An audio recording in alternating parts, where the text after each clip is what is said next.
ఈ బిజినెస్ ఏదైనా మీ ఊర్లో ప్రమోషన్ చేయాలంటే అది సుమన్ టీవీతోనే సాధ్యం. ఇప్పుడే సంప్రదించండి. పిల్లి కళ్ళు మూసుకొని పాలు తాగుతూ ఎవరు చూడలేదనుకుంటుంది. అది పిల్లి పొరపాటు. ఎందుకంటే పిల్లి కళ్ళు మూసుకొని పాలు తాగుతుంది. సమాజం అంతా కూడా పిల్లిని చూస్తా ఉంటుంది. అదే విధంగా ఈరోజు ఈ పిల్లి స్టోరీ ఎందుకు చెప్పానంటే, ఒక యూట్యూబర్ లోకల్ బాయ్ నాని అనే వ్యక్తి ఏవైతే ఉన్నాయో బెట్టింగ్ యాప్‌ను ప్రమోట్ చేస్తా ఉన్నాడు. ప్రమోట్ చేయడమే కాకుండా దాన్ని 10 మంది సోషల్ మీడియా ఇన్‌ఫ్లుయెన్సర్స్ ఎప్పుడూ కూడా 10 మందికి ఆదర్శంగా నిలవాలి. ఏదైతే బెట్టింగ్ యాప్స్ ఉన్నాయో ఆ బెట్టింగ్ యాప్స్‌ని ప్రమోట్ చేయడం, ప్రమోట్ చేయడం వల్ల డబ్బులు గడించడం జరుగుతా ఉంది. అయితే ఈరోజు ఆ బెట్టింగ్ యాప్‌ను చూసి ఒక వ్యక్తి ఇన్‌ఫ్లుయెన్సర్ ఎవరైతే ఉన్నారో ఆ బెట్టింగ్ యాప్ ప్రమోట్ చేయడం వల్ల ఒక వ్యక్తి దాన్ని చూడటం, చూసిన తర్వాత తను ఆ బెట్టింగ్ యాప్ ఏదైతే ఉందో అందులో డబ్బులు పెట్టడం, పోగొట్టుకోవడం జరిగింది. దీంతో పోలీసుల్ని ఆశ్రయించడం కూడా జరిగింది. అయితే ఈ విషయం అంతా ఎందుకు చెప్తున్నానంటే, విశాఖ కంచర వీధికి చెందినటువంటి లోకల్ బాయ్, అంటే social media influencer local boy Nani అనే వ్యక్తి ఏదైతే ఉందో తన సోషల్ మీడియా ప్లాట్‌ఫామ్స్ ద్వారా బెట్టింగ్ యాప్స్‌ని ప్రమోట్ చేయడం జరిగింది. ఇదే విషయం హైదరాబాద్‌కు సంబంధించి ఆర్టీసీ ఎండీ సజ్జనార్ ఎవరైతే ఉన్నారో, సజ్జనార్ ఆ బెట్టింగ్ యాప్స్‌ని చూసి సోషల్ మీడియా ఇన్‌ఫ్లుయెన్సర్ డబ్బులు సంపాదించాలంటే మీకు చాలా మార్గాలుంటాయి. కానీ ఇటువంటి మార్గాల ద్వారా డబ్బులు సంపాదించడం కరెక్ట్ కాదు. ఇది మీ విజ్ఞతకే వదిలేస్తున్నాను. దీనివల్ల మీరు సమాజంలో మంచిని ప్రేరేపించాల్సింది పోయి ఇటువంటి బెట్టింగ్ యాప్‌ను ప్రమోట్ చేయడం ఎంతవరకు సమంజసం? దీనిపైన చట్టపరంగా యాక్షన్ తీసుకోవాలంటూ కూడా వైజాగ్ సిపిని, అదేవిధంగా ఏపీ డీజీపీని కూడా ఆయన ట్యాగ్ చేస్తూ సోషల్ మీడియాలో పోస్ట్ చేయడం జరిగింది. అయితే దీన్ని సుమన్ టీవీ వైజాగ్ సిపి దృష్టికి తీసుకువెళ్ళగా సిపి దీనిపై పూర్తి విచారణ చేస్తాం, విచారణ చేసి చర్యలు తీసుకుంటాం అంటూ కూడా చెప్పడం జరిగింది. లోకల్ బాయ్ నాని అని చెప్పి వైజాగ్‌లో ఉంటారు ఆయన. సో ఆయన ఒక బెట్టింగ్ యాప్‌ని ప్రమోట్ చేయడం, సో తెలంగాణ ఆర్టీసీ సజ్జనార్ కూడా ట్వీట్ చేశారు. సో దీనికి సంబంధించి ఎవరైతే ఈ లోకల్ బాయ్ నాని అన్న ఆయన ఉన్నారో ఆయనతో మాట్లాడే ప్రయత్నం ఏమైనా చేస్తున్నారా? ఆయనకి ఏమైనా ఇట్లా చేయకూడదు బాబు అని చెప్పే అవకాశాలు ఏమైనా ఉన్నాయంటారా? లేకపోతే యాక్షన్ తీసుకునే అవకాశాలు ఏమైనా ఉన్నాయంటారా? ఇప్పుడు మా దృష్టికి వచ్చింది. మేము వెరిఫై చేసి ఈ ఇష్యూలో కూడా తగిన చర్య తీసుకుంటాం.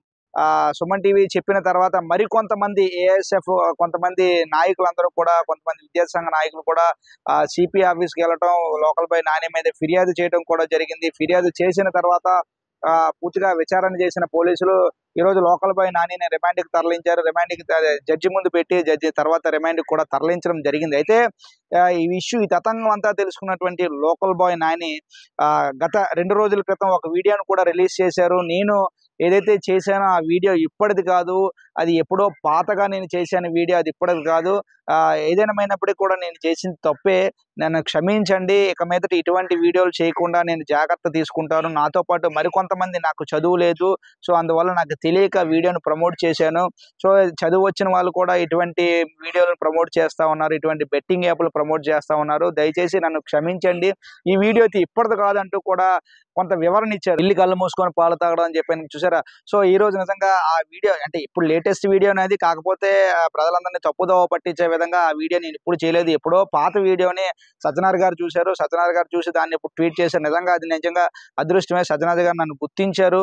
సో కాకపోతే నేను ఇటువంటి వీడియోలు చేయడం, నాకు చదువు రాదు, అందువల్ల తెలియక చేశాను అంటూ కూడా ఆయన చెప్పడం జరిగింది. అయితే ఈ వీడియోలు చేయడం ద్వారా అతను కొంత డబ్బులు కూడా వచ్చాయి. ఏ అకౌంట్ల ద్వారా డబ్బులు వచ్చాయో పూర్తి స్థాయిలో పోలీసు వాళ్ళు వెరిఫై చేయడం కూడా జరిగింది. బాధితులు ఇచ్చిన ఫిర్యాదును స్వీకరించడం జరిగింది. సో ఎవరైతే కొంతమంది బాధితులు ఈ బెట్టింగ్ యాప్లో డబ్బులు పెట్టి మోసపోవడం కూడా సిపి గారి దృష్టికి వచ్చింది. దీంతో పూర్తిగా ఈ కేసు పైన విచారణ చేసినటువంటి విశాఖ నగర సిపి ఈరోజు జడ్జి గారి ముందు పెట్టి లోకల్ బాయ్ నానిని రిమాండ్కి తరలించడం అయితే జరిగింది. సో ఇప్పుడు మనం చూడొచ్చు ఈ సైడ్ బాక్స్ లో, నేను అమాయకుడిని, నాకేమీ తెలియదు, నాకు ఏ పాపం తెలియదు అంటూ కూడా లోకల్ బాయ్ నాని చేసిన వీడియో మనం ఇప్పుడు సైడ్ బాక్స్ లో చూడొచ్చు. గత 3 రోజుల క్రితం సజ్జనలేని సారు నేను బెట్టింగ్ ఆడింది వీడియో మీద రెస్పాన్స్ చేయడం, అది పాత వీడియో. అది నేనైతే బెట్టింగ్ ఎప్పుడూ నేను ఆఫ్ చేస్తాను. అది పాత వీడియో మీద ఇప్పుడు రెస్పాన్స్ అయ్యారు. అది ఎప్పుడే రెస్పాన్స్ అయినా అది తప్పేనది. ఆ తప్పుని మనం నిజాయితీగా ఒప్పుకునే మైండ్ కూడా ఉండాలి. ఎందుకంటే తప్పు ఏదైతే చేసామో ఆ తప్పు కన్నా మనం ఒప్పుకోవాలి. సో నేను అది ఒప్పుకోవడానికి వచ్చాను. నేను ముందుకి నేను చదువుకోలేని వాడిని, అంటే నాన్ ఎడ్యుకేషన్ పర్సన్. నేను చాలామంది చదువుకున్న ఇన్ఫ్లుయెన్సర్సే ఈ బెట్టింగ్ యాప్ని ప్రమోట్ చేయడం జరిగింది. వాళ్ళని చూసి ఏంటంటే ఇది నిజమేమో అనుకో నేను కూడా కొన్ని 2-3 చేయడం అయితే జరిగింది. తర్వాత నాకు కొంతమంది చెప్పడంతో ఇది ఫేకు, దీనివల్ల చాలామంది జీవితాలు కూడా నాశనం అయిపోతున్నాయి. ఆఫ్ చేసిన అనేది నేను అప్పుడే ఆఫ్ చేసి రద్దు చేస్తాను కూడా, అట్లా జోలికి వెళ్ళట్లేదు. ఏదైతే సజ్జన ట్వీట్ తర్వాత విశాఖ సిపిని ట్యాగ్ చేసిన తర్వాత ఎప్పుడైతే సుమన్ టీవీ సిపి దృష్టికి తీసుకెళ్లిన తర్వాత ఇదంతా కూడా జరుగుతున్నప్పుడు ఎప్పుడైతే ఇది జరుగుతుందని తెలుసుకున్న లోకల్ బాయ్ నాని నాకేమీ తెలియదు, నాకు ఏ పాపము తెలియదు అంటూ కూడా చెప్పిన వీడియో ఈ సైడ్ బాక్స్ లో మనం చూడొచ్చు. సజ్జన సార్కి కూడా సారీ చెప్తున్నా సార్, మీరు నాకు ఇచ్చిన వార్నింగ్ కరెక్ట్గా అయింది, కరెక్ట్ సూచనలు ఇచ్చారు సార్ మీరైతే. ఎందుకంటే మీరు ఇవ్వడం వల్ల నాలో కూడా ఇప్పుడు ఈ వీడియో చేయాల్సిన అవసరం వచ్చింది. అందుకని మిగతా వాళ్ళందరూ కూడా చూడాలి, ఇన్ఫ్లుయెన్సర్లు కూడా చూడాలి, వాళ్ళకి కూడా ఏదో రోజు కూడా మీరు బుద్ధి చెప్పాలి సార్.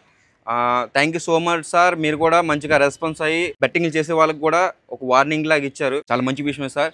అలాగే చెప్తున్నాను, నాలో అయితే మార్పు వచ్చింది, మీలో కూడా మార్పు రావాలి. బెట్టింగ్ అయితే మనం కిల్ చేయాలి, ఎంతో కొంత సమాజానికి ఉపయోగపడే వీడియోలు మనం చేయాలి. సెలవు తీసుకుంటూ మీ నానినైతే తెలుసో తెలియక తప్పులు చేస్తుంటే నన్ను అయితే క్షమించండి. మరి ఇకపోతే ఈ వీడియోతో పాటు ముందు ఏదైతే లోకల్ బాయ్ నాని ప్రమోట్ చేసిన వీడియో కూడా మనం ఉంది ఇక్కడ.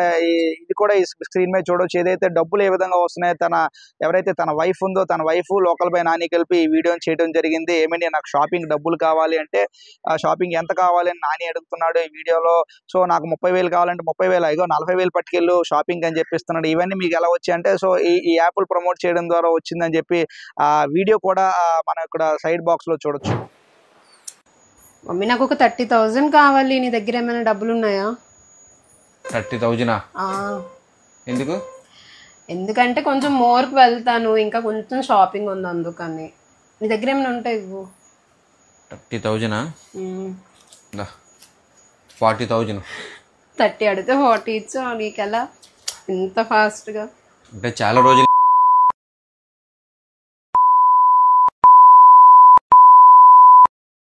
చాలా మంది మంచి ప్రిడిక్షన్ కూడా చెప్తాను అనమాట.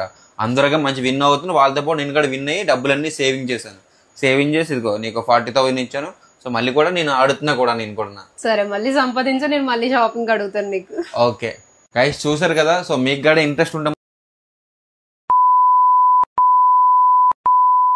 సో ఇది ఆ పూర్తి స్థాయిలో ఏదేమైనప్పుడు కూడా ఇటువంటి సోషల్ మీడియా ఇన్ఫ్లుయెన్సర్స్ అందరూ కూడా సమాజానికి ఆదర్శంగా నిలవాలి, మంచిని ప్రేరేపించాలి, మంచిని పెంపొందించాలి, తద్వారా సొసైటీని బెటర్ సొసైటీగా మార్చాలి. అంతేకాని ఇటువంటి బెట్టింగ్ యాప్లు ప్రమోట్ చేసి యువతను తప్పుదోవ పట్టించడం లేదా ఎటువంటి బెట్టింగ్ అంటే తన స్వలాభం కోసం ఏదైనా ప్రమోట్ చేస్తానంటే అది కరెక్ట్ కాదు. ఎందుకంటే పోలీసులు చూస్తా ఊరుకోరు. ఇటువంటి బెట్టింగ్ యాప్లు ప్రమోట్ చేయడం ద్వారా మిమ్మల్ని ఫాలోవర్స్గా అంటే మీకు చాలా మంది ఫాలోవర్స్ ఉంటారు, మిమ్మల్ని ఆదర్శంగా తీసుకొని చాలా మంది ముందుకు వెళ్తూ ఉంటారు. సో ఇటువంటి బెట్టింగ్ యాప్లు ప్రమోట్ చేయడం ద్వారా ఇందులో డబ్బులు వస్తాయేమో, నిజంగా మనకు డబ్బులు వస్తాయేమో అనుకోని డబ్బులు పెట్టిన తర్వాత ఆడిన తర్వాత మోసపోవడం, తర్వాత ఆ డబ్బులు అప్పు తీర్చేందుకు లోన్ యాప్స్ కొన్ని చిన్న లోన్ యాప్స్ ఉంటాయి, అందులో డబ్బులు పెట్టిన తర్వాత వాళ్ళు డబ్బులు అప్పు తీర్చలేక చక్ర వడ్డీలని భూచక్ర వడ్డీలని ఇవన్నీ వడ్డీలు వేసేస్తుంటుందో వాళ్ళు డబ్బులు కట్టలేక అప్పు తీర్చలేక ఆత్మహత్యలకు కూడా పాల్పడిన సంఘటనలు కోకొల్లలుగా ఉన్నాయి. సో మీరు సమాజానికి ఎవరైతే ఇన్ఫ్లుయెన్సర్స్ ఉంటారో మీరందరూ కూడా సమాజానికి ఆదర్శంగా నిలవాలి, మంచిని పెంపొందించాలి. అంతేకాదు ఇటువంటి బెట్టింగ్ యాప్స్ను ప్రమోట్ చేయడం ద్వారా సమాజం తప్పుదోవ పట్టించే విధంగా కూడా ఉంటాయి. సో మీరు చేసిన తప్పు ఈ రోజుతో ఆగదు, ఎందుకంటే పోలీసులు ప్రతిదీ గమనిస్తూ ఉంటారు, పోలీసులు తప్పకుండా చర్యలు తీసుకుంటారు. సో ఏదేమైనప్పటికీ కూడా చూస్తూనే ఉండండి సుమన్ టీవీ. కెమెరా పర్సన్ రాథోడ్తో చందు, సుమన్ టీవీ, విశాఖపట్నం.